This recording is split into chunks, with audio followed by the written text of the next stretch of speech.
And there you go. I was just going to say we're going to record this afternoon's meeting.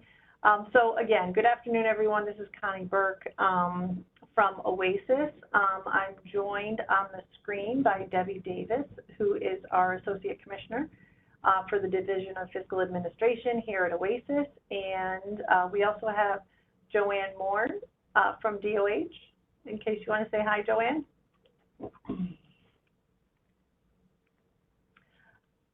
And then Chris Smith may be joining us as well from OMH. So appreciate having our sister agencies on these calls with us. Oh, hi, Joanne. Hi. Oh, sorry.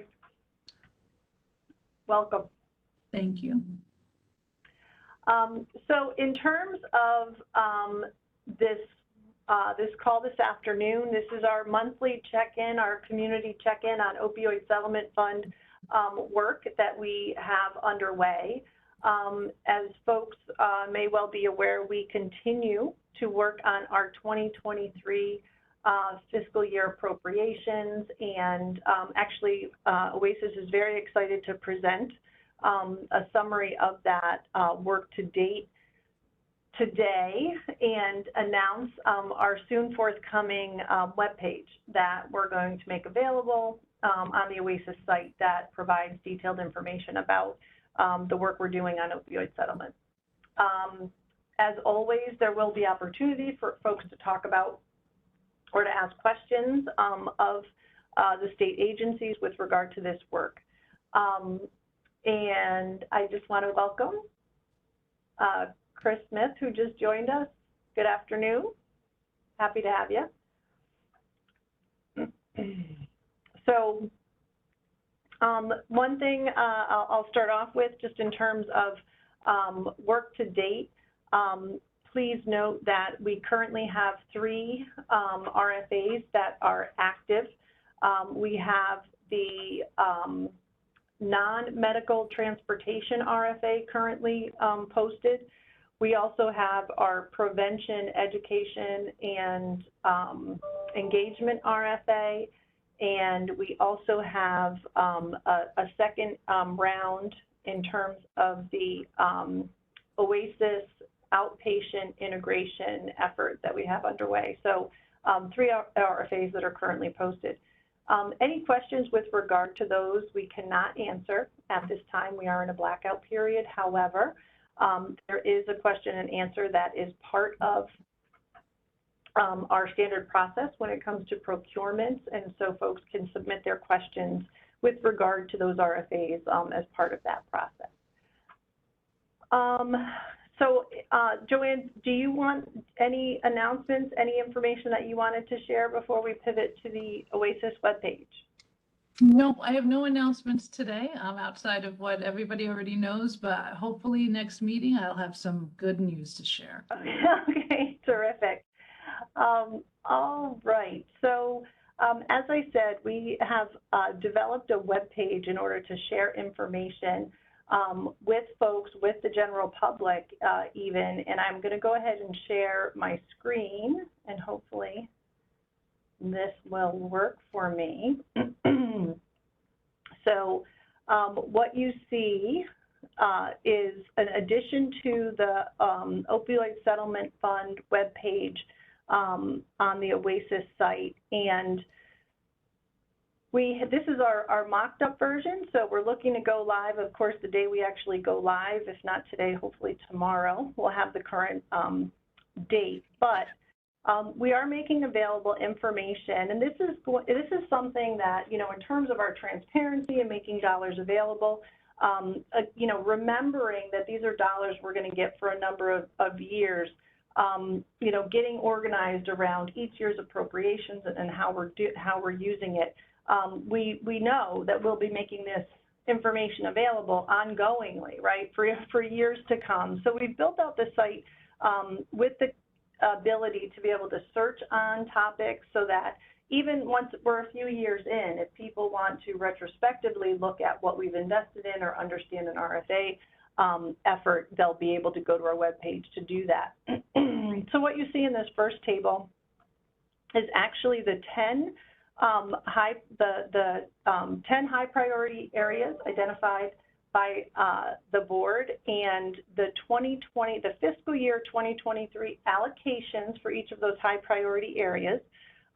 We also list, and you can see it right at the top, the amount that was invested in regional abatement. And we also have the $8 million that was specific to matters listed in this table. Know that of the 10 high priority areas, so harm reduction right through to research, for folks to be aware that these dollar amounts include what was allocated and what's being used by OASAS, as well as the dollars that were allocated to DOH. So those amounts reflect all of our work together.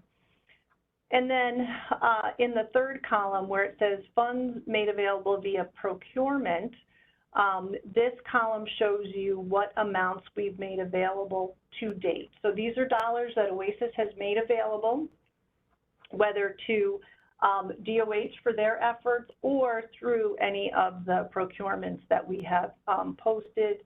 And when I say procurements, this includes opportunities where we've published RFAs or an RFP, or we're utilizing direct contracts to make dollars available. So you'll see that of the $192,826, I'm sorry, 192 million, thank you, Debbie C. And actually that's a really important point, right? So the amounts provided here are presented in thousands, but know that this represents millions. So thank you, Debbie. I could read your mind. I saw your reaction. So of the $192,826,000 that were part of the fiscal 23 allocations, we've made $178,211,000 available. So whether, again, that be through an RFA, a direct contract, or money shared with DOH in order to support their efforts, $178 million to date. I'm going to scroll further and show you a second table that's included where we have funds made available by date and initiative. So you'll see in that left-hand column information on when the procurement was released, and then the actual initiative in the next column. Know that there are hyperlinks here, so you can actually link to the RFA. So if you'd like to reference the document that speaks to the initiative, you're able to do that from this webpage. The third column includes the amount. So again, it's listed in thousands, but these are dollars in the millions that we made available through these procurements. And then for procurements that have actually concluded and we've made awards, we list the number of awards. We also have a hyperlink if awards have been issued so that you can refer to the press release that was done with regard to that effort. We do still, as I mentioned at the beginning of this conversation, we do have 3 RFAs that are currently active. So we are in a blackout period, and then once we get those through to award, we will indicate how many awards were issued through those. In looking at the table, you'll see that starting in January, on January 20th, we issued our first RFA, the Comprehensive Low Threshold Buprenorphine Services, and we've pretty steadily been releasing and making dollars available throughout the spring and continue to do so. Right up to, not today, as in we haven't released anything today, but right up until actually the 17th, we made dollars available to our recovery and outreach community centers. And recovery community and outreach centers, I think I said that backwards, but we've made dollars available to those providers addressing the recovery funding that's available. And know that we do have an RFP that utilizes our research dollars that will be issued for in the next, hopefully, week or so. And then finally, in terms of transportation, we're also making dollars available to support transitional housing units. So we're very excited about that, and we will have more to come on that in the coming days, not even weeks, in the coming days. So that's exciting. Debbie, anything else, any other updates or anything else that you wanted to add to that? No, I think that, as well as tracking and showing the amount of dollars that are being made available, and then, when they're, how many awards there are, and the total dollars made available. Then there's a process after that, just to share, right, that once awards are made, we need to send what's called a procurement record. So that record goes to OSC, and it talks about what the initiative was, what was the scoring for it, how many people would get awarded, and what would be the dollar amounts of those awards. And that goes to OSC, and then we have to get that approved. And then that takes, a few months, sometimes anywhere from a month to 3 months. And then once that's approved, then we start going into contracting. So then we work with the providers to make sure they're in Grants Gateway, Charities Bureau, have their vendor responsibility, questionnaire all filled out, so that we are able to then get them to sign a contract. And then we have to send every signed contract to the AG, the Attorney General, and the Office of the State Comptroller. And that could take anywhere for those two entities to approve from a month to 3 months. And we cannot make any payments. We cannot execute a contract until that process is done. So yes, we're very excited because from the procurement standpoint, we are making money available. We are able to send award letters and let folks know, but I know that they're holding tight to receive that money, and that is going through the contracting process, which can vary. So just know that we are moving and grooving, and the way that you can help us if you are an awardee is to make sure that your documentation is updated every 6 months in Grants Gateway, and that you are current within your fiscal year in Charities Bureau, and that you are in SFS with a provider ID, because that means we'll be able to get you a contract that much faster. Thank you for those reminders, Debbie. So again, with regard to the web page, it's not live yet. We're waiting for final approval to make that go live. And again, hoping it could be as soon as this afternoon. If not this afternoon, then hopefully tomorrow. And again, that will be, an active site in that as procurements are completed, as we move on to the 2024 appropriations, you'll see information change on that webpage. So as the work is happening, we will be revising and providing information via the webpage.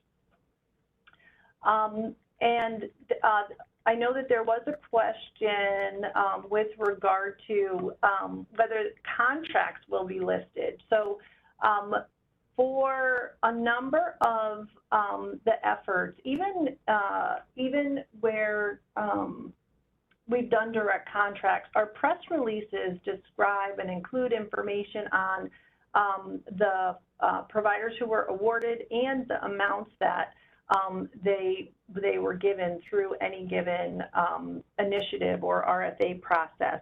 I know that specifically there was mention of matters. So for folks' awareness, with regard to fentanyl test strips and also the xylazine test strips, we did use matters and their existing infrastructure to make supplies available to people directly, so that they could reach directly out to matters, given they had a shipping infrastructure for getting supplies out.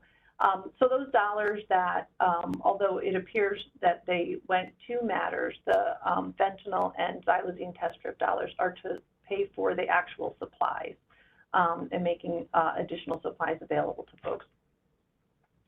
So are there questions? So folks, if you do have any questions that you'd like to ask, please feel free to post those in the chat. Know that we are going to be working on our 2024 appropriations. and more information will be coming. So we're looking forward to that. We have a number of years ahead of us still in terms of funding that we're looking to make available.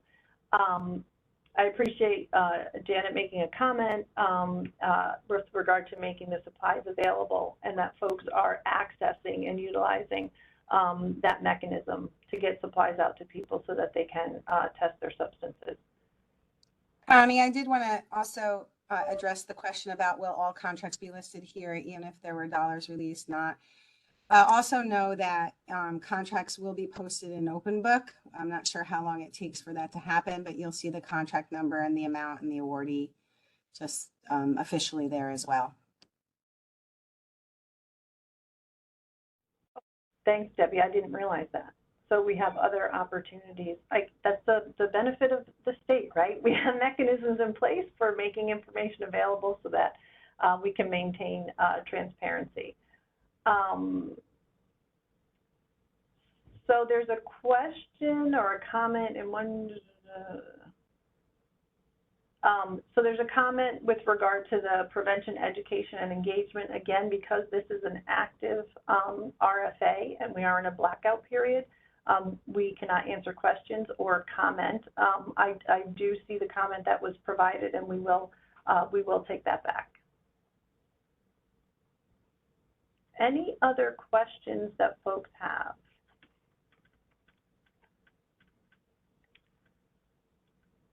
One additional thing. Oh, go ahead. I see Debbie. that there's, oh, okay.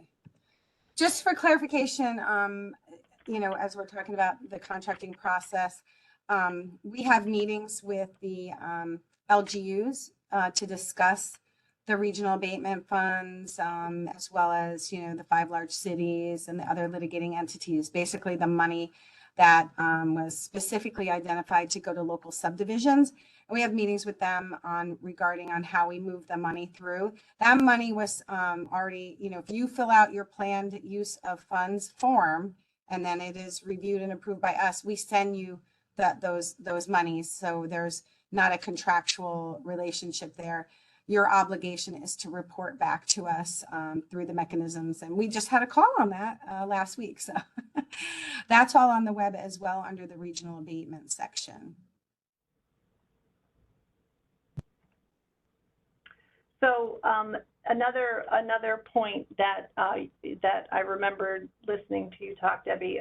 So in addition to the information that I showed you that will be posted to the OSF webpage, we are making and we will be providing information on the use of those regional abatement dollars, and we are able to provide some visuals in terms of how much money is going to each of the regions, and even in terms of dollars available at the county level. So we're building out the information to be able to post to the web page.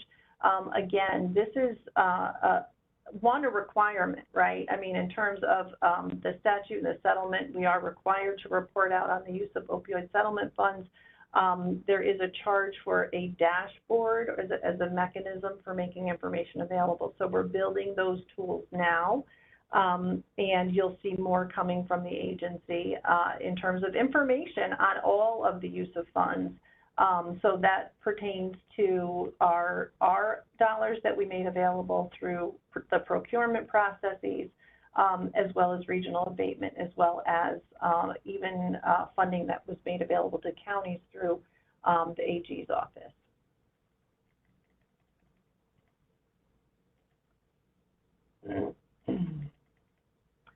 I know there's a question about the Connections to Care RFA, and I believe that has closed. I don't know, Lucia, do you know can you post the close date for Connections to Care? I believe that closed.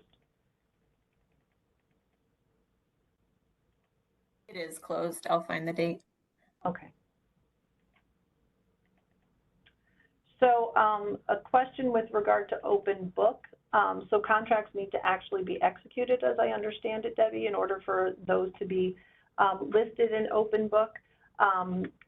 So they wouldn't be listed yet. I know we do have some executed contracts on our initiatives. I don't know off the top of my head the current status on all of those. And then, Right. you know, And also know, if we had a contract that, just closed within a month, I don't know how long. I can look into what my staff's experience has been, but it's not like immediate. It's not like we executed a contract today and OSC updates open book. I don't know what the time period is for that. But I'll see if I can get an answer on that before we end the call. okay. So there are questions with regard to, here's one. So there is no contract with the county for the abatement funds, is that correct? And so, in fact, regional abatement dollars, although the amount per region was decided per the settlement agreement, OASAS did use a formula to calculate the amount of that regional funding that would go to each of the counties within that region, and then OASAS made those dollars directly available to the LGU. Right. And also just to clarify, I mean, this is kind of boring stuff. I'm sorry. It's sort of my job. In the appropriations for the opioid settlement fund for fiscal year 23 and carried forward in the 24 appropriations, it states that those identified local subdivisions that would receive funding would have to do it per plan per OASAS. So that's really what kind of is, if you would think of, that's the procurement mechanism. So they need to submit a plan to us, and then we're able to, upon approval of the plan, send those funds. So they don't need any further contractual relationship, but they are attesting to things when they hand in their plan. Mm-hmm. Okay, great. There is a question about the definition of across the continuum, and how are these funding efforts different from the other categories listed?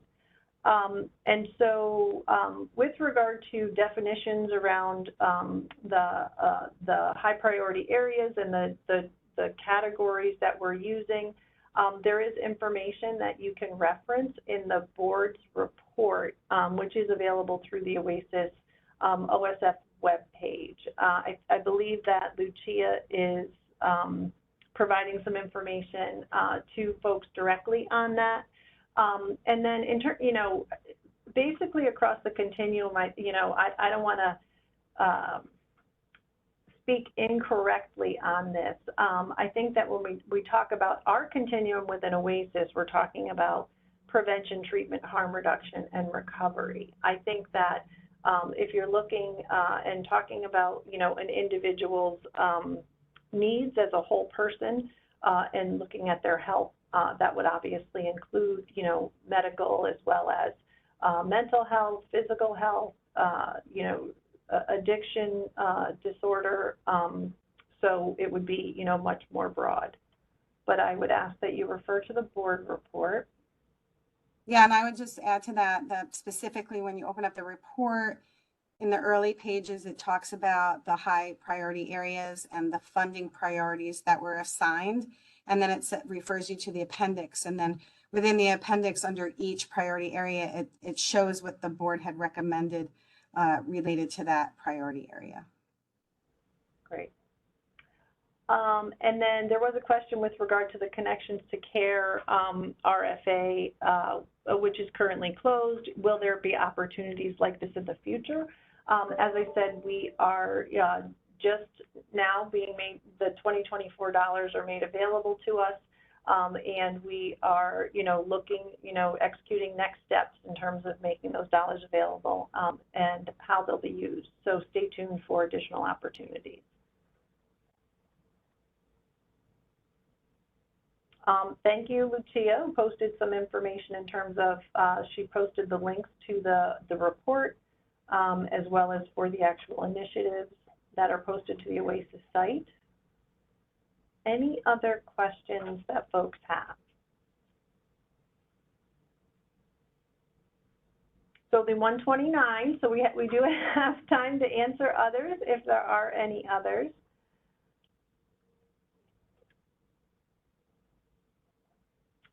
And I don't know the answer. Alexis is asking about the vendor name for Matters. I don't know the answer to that question. off the top of my head, or if it's Matters, that is the legal name that would be included in the contract, we would have to look for that information. I don't know that off the top of my head.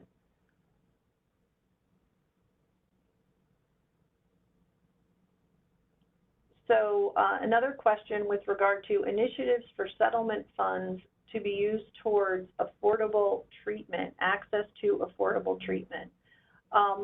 Joanne, do you want to speak to that in terms of any efforts by DOH to increase access to affordable treatment? Although I may be pivoting to stewardship funds there. You may. So in speaking of access to affordable treatment, so I mean, if the question is related to referral opportunities from any of the harm reduction providers that we have across New York State, then yes, there will be opportunities in which we're looking to continue to expand and enhance upon the historic work that syringe exchange programs, as well as drug user health hubs have done. And so that expansion will look to creating even greater opportunities for referral as appropriate. But of course, recognizing that the historic programs have worked and continue to work in a harm reduction model, this will be, of course, a partnership and agreement with the individual that's being served. And then when I read affordable treatment, I was also thinking about access to buprenorphine. And I do believe, actually, Joanne, it's stewardship dollars that are being used to fund and cover the cost of medication for individuals, and it's the DOH infrastructure we're using for making that opportunity available. Yeah, so you're referring to the buprenorphine app or assistance program. And so this is, as titled, a program that can offer assistance in order to increase access to buprenorphine, as well as supportive services as appropriate. So we can certainly put information. Let me see if I can get the link to that and put that in the chat. Okay. So there is a question about opportunities made available for grassroots organizations. So OASAS is exploring our options in terms of making funds available to organizations who are not part of our provider system. So we are looking to make dollars available, and we hopefully will have more to say about that sometime in the future. Also, I just wanted to add that, because I think Connie was alluding to it a little bit, is that, many of the procurements were written in a way that would allow for other systems, including, OMH and DOH and our systems to apply that would not be traditional, funded, OASAS providers. So we are trying to expand that opportunity within the community voluntary agency sector. However, there are some providers that, as a state agency, it is difficult to fund a not-for-profit because they're not in Grants Gateway, and they have shared with us that they wouldn't be. And so to that point, that's where Connie is referring, that we're trying to look into opportunities for that. So, more to come on that, but just understand that that's kind of our holdup. And we've actually contacted Grants Gateway as well to just think about, putting a little bit of a training together to put that on our website so that folks would have access to that, because we want to provide you every resource possible to make sure that you're able to participate in this funding. And I also want to add, in terms of making funds available to these grassroots organizations, if we don't know of them, it's difficult for us to then contract and make dollars available to them. So as I had said in a board meeting, and I think it may have been the April or May board meeting, that we would reach out to local governmental units and ask them to assist us by identifying the smaller grassroots organizations in their county that are engaged in harm reduction service delivery. We did hear from 15 of the 58 LGUs.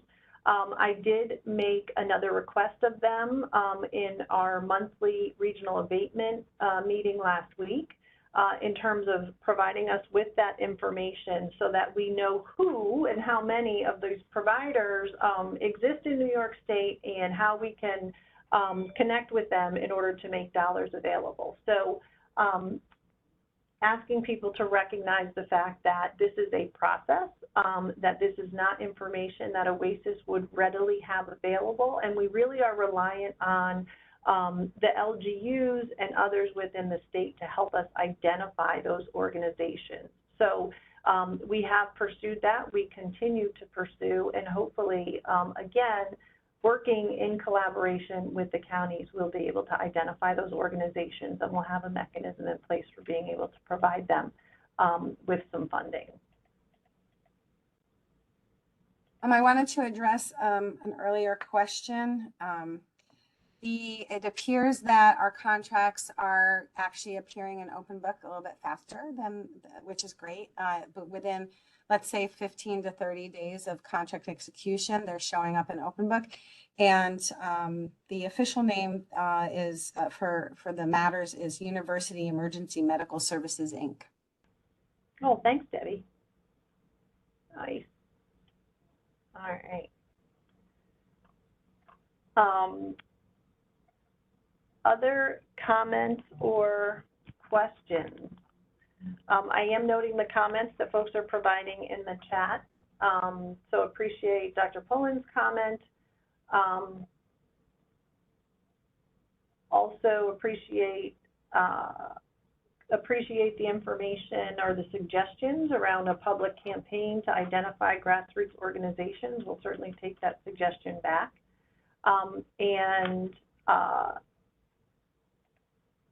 Debbie, if you don't mind putting in the chat, or Lucia, if you could put in the chat the info that Debbie provided with regard to matters. Debbie, I'm going to let you do it. You said it kind of fast. Oh, and whoa, Celine heard it all. Celine got it. All right, thanks, Celine. All right, any other questions for folks?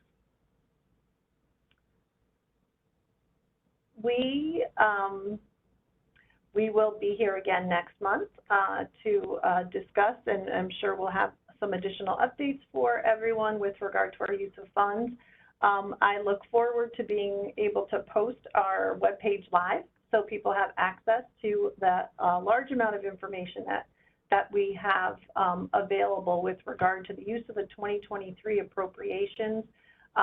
You know, very proud of OASAS and the staff in both DFA and DMRP and throughout the agency, all the individuals who had a part in making the $170 million available to date of the 23 appropriation. So we look forward to moving contracts and keeping things rolling and the good work that's yet to come.